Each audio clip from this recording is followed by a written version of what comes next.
To order and respectfully acknowledge that this meeting is being held on the traditional territory of the Quabbin people, Gala Kessa. Yes, We have a couple of late items to add to the agenda. One is the volleyball under 14. Yep. And the Aikido, correct. karate, sorry, the karate requests. Yeah. All of a sudden I don't have it right. No, sorry. Yeah. So may I have approval of the agenda as amended? Moved by Council Dorwood, seconded by Council Dugas. All in favor? Carried. We have the minutes of the special council meeting held March 12th for adoption. Moved by Council Dorwood, seconded by Councillor Dugas. Any errors or omissions? All in favor? We have the minutes of the special council meeting held March 26th for adoption. Moved by Councillor Tidbury, seconded by Councillor Robertson. Absolutely, right in there. All in favor? Right there. We have the minutes of the regular council meeting held March 26th for adoption. Moved by Councillor Dorwood, seconded by Councillor Dugas. All in favor? Carried. We have no delegations. We have business arising. We have the council action item report for information. Any comments? Any word from the art branch? Nothing further at this point. Are we anticipating anything next week? Next week, Yeah, not that I. well, we could make calls. Oh, Oh, Yeah. all right. So under new business, we have the Island Health Community Wellness Grant Partnership Opportunity with the Quago and Wasala Nakwada First Nations. So there is an Island Health Community Wellness Grant, and I was asked to talk to you via the director from the Quago Health about putting in a proposal from the three organizations, and Caitlin, the health director, would write the grant, so it would just be us partnering with them. And what they're looking at is doing a week of training and workshops that would be hosted in the downtown area. Looking at Len Pierre on decolonizing addictions, Avis O'Brien, who also is decolonizing addictions. Having Courtney Harrop doing a safe party pathways workshop for youth, and they're open to other suggestions as well. They'd also mark down the Aboriginal Coalition to End Homelessness, and so it's all trying to look at addictions and addressing it and making it better. They've had some really good workshops with the youth over spring break, and Len Pierre came up and was very well received. So they would like to bring him back up too. I see the date is the 12th, so Yeah, it's kind of got the deadline is. deadlines. The deadline's the problem. Yeah. Still get it done. She said it's not that hard to do, so I told her that I was presenting it tonight and Mhm. see how it goes. And the three partners will be, Guasala Nakwada, Quagos, Okay, and yeah. the District of Port Hardy. Do you need a motion to? Yes. yes, Um, I'll second that. Any other discussion? All in favor? Carried. I think it's a Thank great program. Yeah. Yeah. absolutely. So then we have Raven Lessert, National Ambassador and Co-founder, and David Stevenson, Chief Executive Officer, regarding the Moose Hive campaign and the proclamation request.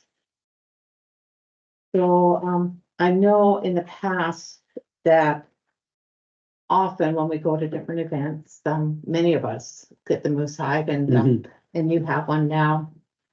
And when I got this email, I thought, oh, of course, we we have that proclamation, but no, we don't have that proclamation. And I was really Mhm. surprised that we didn't, so. And I did a,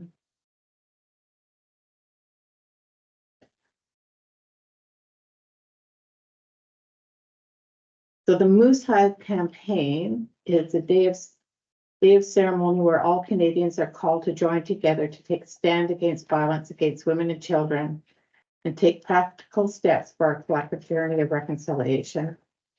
And the Moose Hive campaign recognizes that all forms of violence are unacceptable, regardless of gender. Did you know?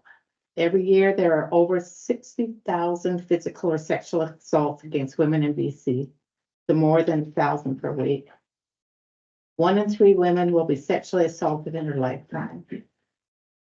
In 2014, there was an average daily of 7,969 women and children staying in shelters across Canada because it was not safe at home.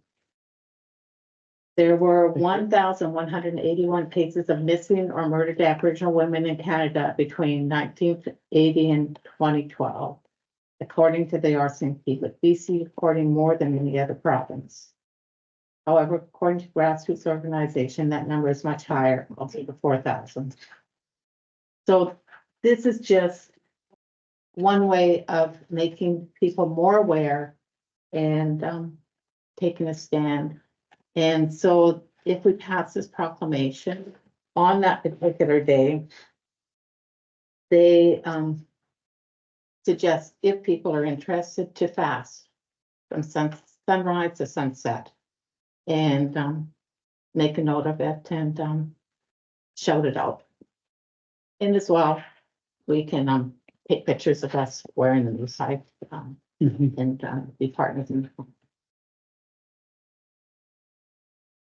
On that note, we will make that motion, moved by Councilor Robertson, seconded by Councilor Dugas. Any other comments? Yeah, I think they do important work and I have been supportive of them for quite a while and, yeah. It's I think worth our time. Thank you. Okay, all in favor? Any opposed? Carried. We have from Lisa Greer, the team manager of the under 18 Reigns, a request for financial support for under 18 girls Reigns to attend provincial volleyball tournament in Richmond. I'm wondering if we want to talk about all 3 together, Yeah. because we've got the 3 requests from the Reigns. We've got the under 18, we've got the Under 14. under 14, and we've got the under 15. Yeah. And they're all going to provincials, which is amazing. And we all know how expensive it is to go. And then we've got the policy about financial support for sports competitors. So I do think that if we give anything to one, we have to give the exact same amount to all of them. So I'm opening it up for discussion. What kind of money do we have in Left. left? How's the budget? How's the budget? Well, we adopting our financial plan tonight, if we're talking about that, we adopted our financial plan. We have $1,200 budgeted for the local sporting associations this year in the budget, and we have 611 left. That's a roll carry forward from last year. That's 1,800. Like calculation. In that category, but that's like grant and aid, right? That's Yeah. just that one piece where we. The sports thing. Some funds for sporting. We got 1,800. That's what Tidbury. I'd like to make a motion that we do 500 for each group. There is only 3 groups, right? That's right. So far, But then we've got we got the, 4 I know we got more coming. karate one we got up in here too. Okay,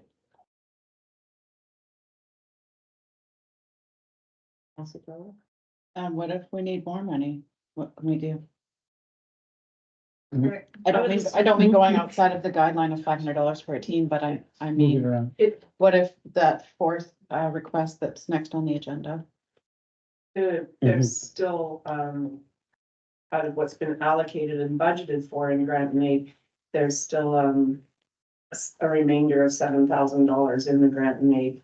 You know, we have the local sporting associations that, so it's not just Mhm. one team kind of like thing. Then we have the scholarship, there's the Hardy Bay, there's Wounded Warriors, the Loggers Tournament, one's the Rotary, and the Artisan Market. So those are ones that are already like budgeted to think about, but after those, there's still $7,000 that's remaining out of that grant and aid other. For Mhm. miscellaneous other. Yeah. requests, yeah. Okay, So I'll hold by my motion of five I'll hundred. second that motion. Okay. 113. Ooh, that was fast. Oh, there's still. That was awesome. any other comments? Go teams, go. Yeah. Hopefully. All in favor? Any opposed? Carried. So then we have the other ones from Karate. the karate. That came separately. That came separately, yeah. Yeah. And that it's well going down for a Mhm. competition. And I know that they're doing very well. Mhm. I'll make motion to go $500 for them to attend the nationals as well. Moved by Counselor Doyle, seconded by Counselor Robertson. Other comments? All in I just favor? want to say, all these teams, I wish them well. It'd be great to hear back how Yeah, they make good out. practice. Yeah. Like, often we like do this and we don't hear how things went. Do they take any swag with them, like Well, they could, pins yeah, the or all that kind of pins. stuff? And if they want to take our flag, they can take our flag. Okay, so It's an offer that we. do we offer to them to take stuff? Okay, cool. Perfect, yeah. I know that, the karate organization has said that, they will help out with whatever they can do with the community if we need any help, so, they're open and willing to help with future community activities as thanks, so. That in mind for those that are organizing something in the summertime. Yeah, I wonder if Salome Days would work. All in favor? Any opposed? Carried. We have from the Honorable Mike Barnworth, Minister of Public Safety and Solicitor General regarding, February 12th follow-up for information. Any comments yeah, about just to do this? Unless there's somebody else. I was just saying that he made a couple of comments there with regards to, he was asking about that meeting that was held on March the 6th, and if did we have any information with regards to that meeting that with the 3 local nations with the RCMP, he had made note about that, he wanted to hear something back about that. But I don't know if we officially got anything about that meeting with the RCMP. I never got anything official back. Yeah, I'm not sure how he was gonna get that information, or who was gonna give it to him, or how, or whatever. If that was, it was in that letter, and then he also mentioned about, Honorable Jennifer Whiteside, I guess it is. Is that what it is? Mental health and addiction, then Ravi Colin reaching out to them, and whether or not we never heard anything back from them either, did we? With regards to that meeting that we had with him. So I'm just not sure if we're supposed to poke the bear or just wait to hear. Well, the March 6th with the RCMP, that I would think that they would report back to him, not us. We weren't the organizers of the meeting, we No. were guests at the meeting. But I don't know if they got notification that he was looking for something. That's all I was saying. Who would be making that contact with them or that group? CAO Nelson Smith, would you be in touch with the acting detachment staff sergeant to see if he's made any contact or if his Mhm. commander's made any contact?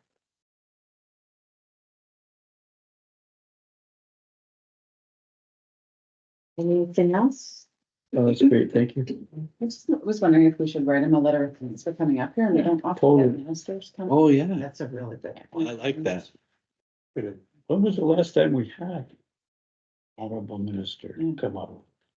Minister of Transportation just come up frequently. Yes, and the Minister of Forest. Forestry came up, Yeah. yeah, but that was a long time ago now. So I think that would be good, and if we just sort of reiterated our community needs in it nicely, like, Yeah. Yeah, he already knows them, but make sure that it's not forgotten, Yeah. that's a really good idea. Thank you. Getting them prepped for UBC. right? We're Or we'll meet again. We're coming. We're coming again. Yep. We are, yeah. Heads up. And we have a letter from the Honorable Rachel Blaney MP for North Island Powell Mhm. River regarding the 2024 federal election for information. Yeah. Any comments? Yeah, I'd just like to go on record thanking Rachel for her service and she was always willing to travel and come to communities and she had, She came on great. she was here a lot. So Yes. thank her for her service. And I think we could probably do that as a council. Yeah. Send her a letter. Yeah. Yes, okay, Mhm. I agree. Yeah. Thank you. We could send her a Port Hardy again too. Yeah. Go Don't all worry. out. Don't forget us. Yes, she did send Send her John a some bunch of local Canada processed pins, I believe. Canada. Yes, I missed that one. Then maybe we could send her a gift of locally processed salmon jerky or something. I think we'll do that too. Ooh, that might. All right, we'll do the letter for sure. Um, on for to our committee reports, we have the draft minutes of the finance committee meeting held on November 29th, 2023 for information. Mhm. We have the minutes of the committee of the whole meeting held March 26th, 2024. Mhm. not 2024. 2026. I never saw There they that. are. I just For saw that information. That's that one. 2026. I'm really looking forward to that one, actually. Me too. No, it's 2024. No, it's The link has the right date. March 26, 2026. Yeah. Jumping ahead a little, but hey, that's okay. Any comments? We have no staff reports. We have our bylaw number 1173-2024, the financial plan bylaw for 2024-2028 for adoption. Moved by Councilor Tipperary, seconded by Councilor Dugas. Mhm. Any comments? Thank you very much for putting that together. Excellent. Yes, Excellent thank you job, very much. Naomi. Our Director of Finance has done an amazing job, so really appreciate it. Thank you very much. All in favor? Any opposed? Carried. We have pending bylaw number 1164-2023, the amendment to zoning bylaw 1010-2013. Sit there for a little longer. Council reports, Councilor Garwood. The only thing I did was I attended the meeting with the Quagga Mhm. and, wasn't able to stay till the end. Hope I can hear if there's anything that I missed. But that's it. Been pretty quiet with that Easter break in there. Thank you. Councilor Robertson. Yeah, same as me. I attended the dinner with the folks. It was great. It was good to meet them for the second time recently. And I think I mentioned, and I hope it goes on, and we meet with other bands as well. And I think I mentioned last time that the Foundry is in the process of starting to expand in the fall, which is a good thing. So, yeah, no, that's me and sitting, not with Easter, and it's great Easter, lots of family. Councilor Dugas. Thank you, Mayor. Yeah, CDC meeting with the Quagga, that was, I thought it was very good. It's always nice to be able to meet with them and work on things together. I think it's awesome. I had an opportunity to be in a meeting, last Friday with the mayor and, with our illustrious administrator over there. We had a meeting, what it was called Local Leadership United, it was called Health, Communities and Overdose Crisis. And I thought it was excellent. I thought it was very, very well done. The information was awesome. Yeah, I talked a lot, obviously, about a lot of sad stuff with regards to the overdose crisis that we've been dealing with since, what, 2016 now? Long time. And, I think some of the things that were discussed was really great. Just some of the highlights that I got out of it was the road to recovery is connection, connecting people. So they know that somebody cares, right? And then they could get some help. Another interesting thing that was brought up, prohibition didn't work. It still doesn't work with regards to how it affects people, because what it does is just drives everything underground, right? And we don't want that. Another thing that was, it sort of put it back on us as local leaders with regards that we have a responsibility to be supportive, right? And they know that we are very supportive, obviously, because of the programs that we've done. And I believe that, Heather was away and it had a discussion, when you were there too, were you, Pat, with regards to our safer place and how important it is to our community. And, you know, really, we're breaking ground because a lot of communities are actually, unfortunately, going the opposite way, right? They don't want people, they don't want people in public areas or whatever to be looked after or taken care of. Or looked at them as being, as one of the conversations that Noah brought up there, one of the speakers, he said about dehumanizing, you know, people. Like they're not human anymore, you know, they're past that. And I think that we gotta switch that around and to look at them, they are people and they're important, you know? They're a brother, sister, you know, they belong to somebody. Whether or not, what condition they're in, it's really irrelevant, it's really, they have an issue, they need help. And we should be there to help, and we could be a part of that as local government, I think that's great. I think that what the main thing was that they discussed was the taking away the stigma around addiction, right? People that have a problem, they need help. And that they shouldn't be looked at as criminals, they should be looked at people that need help and they have a problem and they need help. And they should have an opportunity to go someplace to get that help. Unfortunately, it's not always the case in our province right now. And decriminalizing it is one part of that, but access to safer supply of drugs when they're in a need is very important, because right now at this particular time, they reach out and they can't get safe drugs, then they get the bad stuff, and unfortunately, there's been a lot of deaths, averaging 6 a day. That's way too many.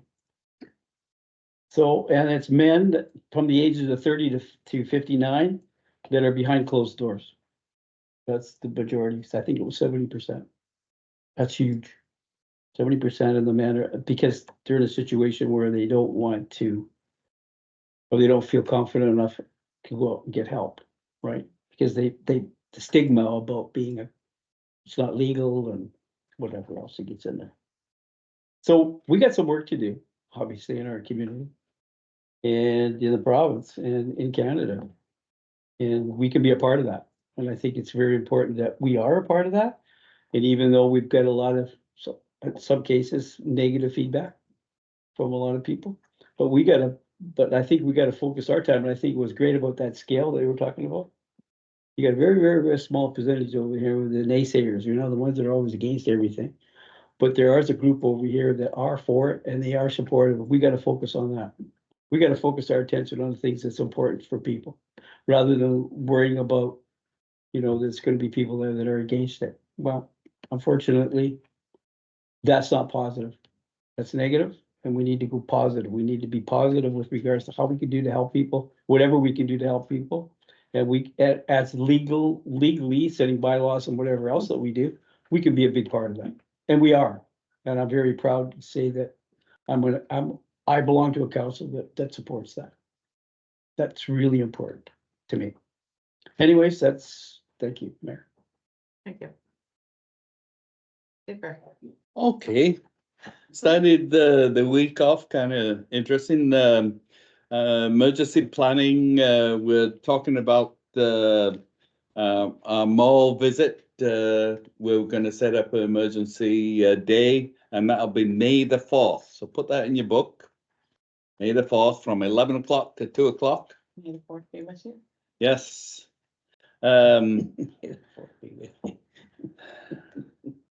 Okay, I did the C2C. That was an interesting meeting. I enjoyed that. The seniors had the general meeting on the 27th, and then they had a potluck, and they had the general meeting after that. Next day, I was with Rachel at Loaves and Fishes, and we talked about the situations here in Port Hardy. We met at their establishment. Some of you need to go and have a look at the place. It's quite an eye opener.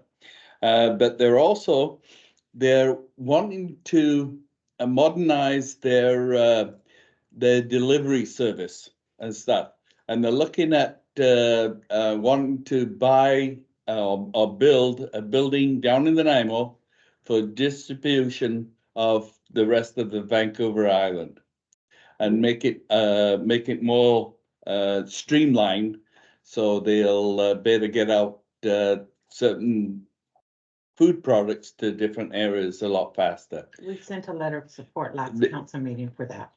Okay, but they've also made out little cards we can get. We got to get some, because I've used all the ones I had up, and to send to Ottawa promoting this.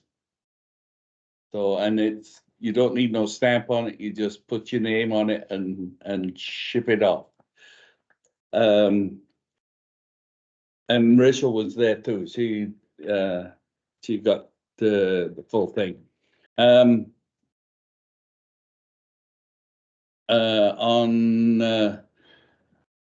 did a VIMWAG meeting, and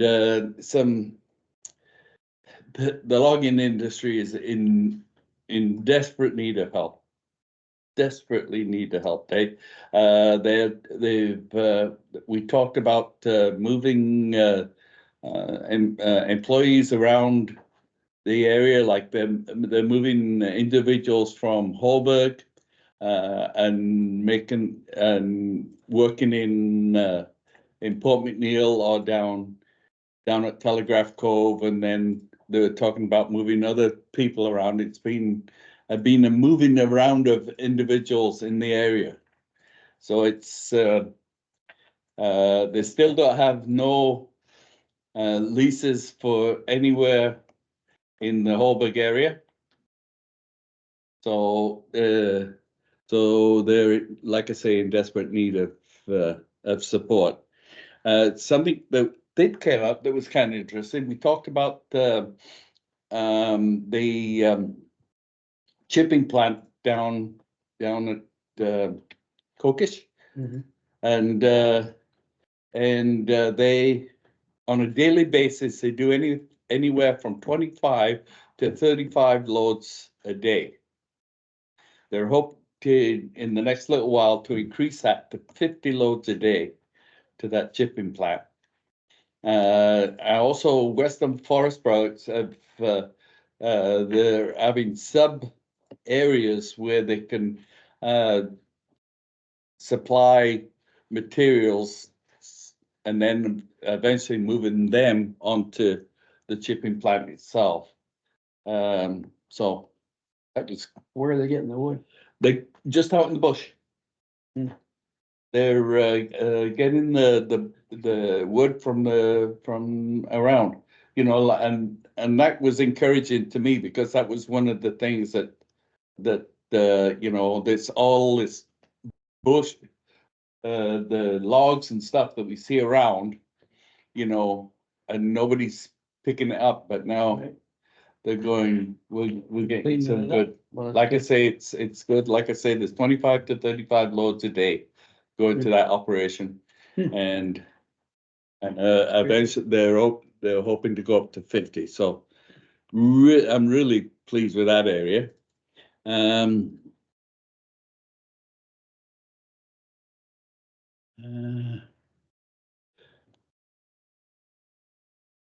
did something on Friday. I can't remember what it was. But anyway, on the weekend, a gentleman came up and we tested from the fire department, and we tested all the MSA equipment for breathing apparatus. Mhm. We did that. And like today, we had a meeting up at the seniors, and I would estimate that we had at least 35 seniors there, shooting questions. We talked about aging. We talked about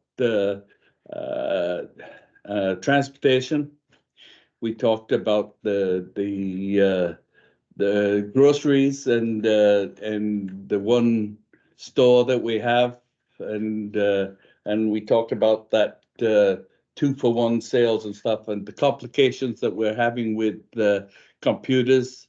You know, it's as you get older, you don't kind of keep up with the times, and individuals in government don't understand that. We talked about seniors housing and housing in general, and one of a few of the individuals talked about their own situation of how they would like to downsize because they don't want to leave Port Hardy. They got no intention of leaving Port Hardy, but the house they live in at the present time is too large. Mhm. And they would like to downsize to a smaller housing facility. And we talked about the dental program. There was a couple of others that we talked about. And then, of course, today. That's it. Thank you. You didn't miss anything? I could have, well, I did. I can't read my writing actually.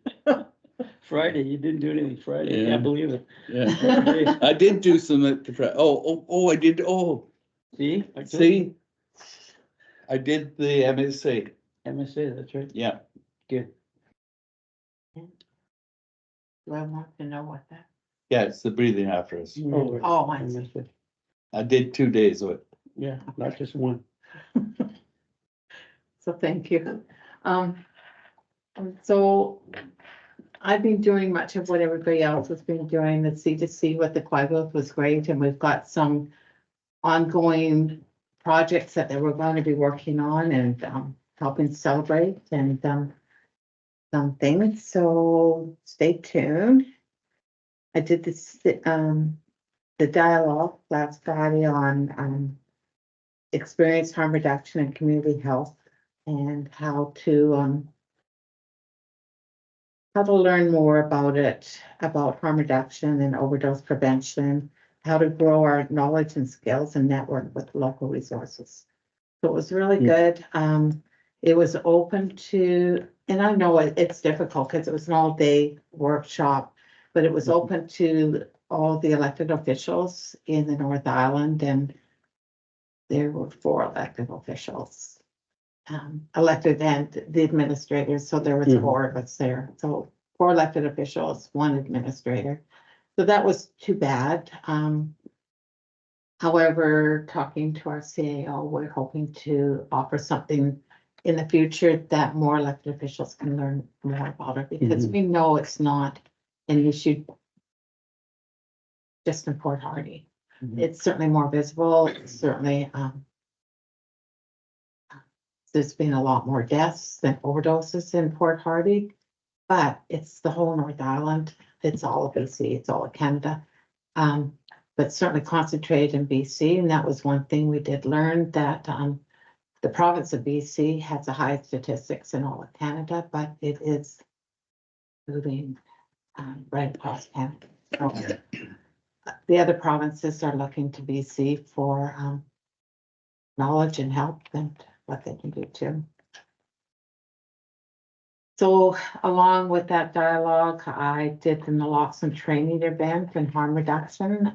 That was very well attended, that our CAO was very involved with organizing, and I know that all the District of Port Hardy employees are going to have the opportunity to be trained on naloxone. Not something I wanted to do, not something I'm even interested in ever doing with anyone, but I felt it was really important to know how to do it if I have to do it. And so I've got the kit in my briefcase and it travels with me now, and I'm hoping I never have to use it, but I'm prepared to if I have to. Mhm. So it's not hard to do, and, or not hard to take the training. You can't hurt anyone when you do it, if you have to rescue someone, but it will be offered again and again, so it's important. So, Mayor, you were mentioning before, I think, about, that was gonna be an opportunity for all staff and us to be able to take that here at the District Yes. of Port Hardy. Is that the plan? So stay tuned. The fire department's already done it, the course. Yeah. And just a little heads up that there is expiry dates on the camera. Yeah, and it's 3 years, No. and then if it expires before you have the opportunity of using it, you just turn it in and Yeah. get replacements and stuff, but yeah. So going on into, I had the opportunity of attending my very first seasonal hazard update on drought and wildfire in preparation of this summer coming up, and so, right, they were talking about how many legacy fires are burning right now, 90 in the northeast area of BC, and at that time last week, there was 4 new wildfires. Just the beginning. Can't believe it. Yeah, and I mean, right now we're okay. I mean, we had a flippin' hailstorm today. And we've got rain, but we know it's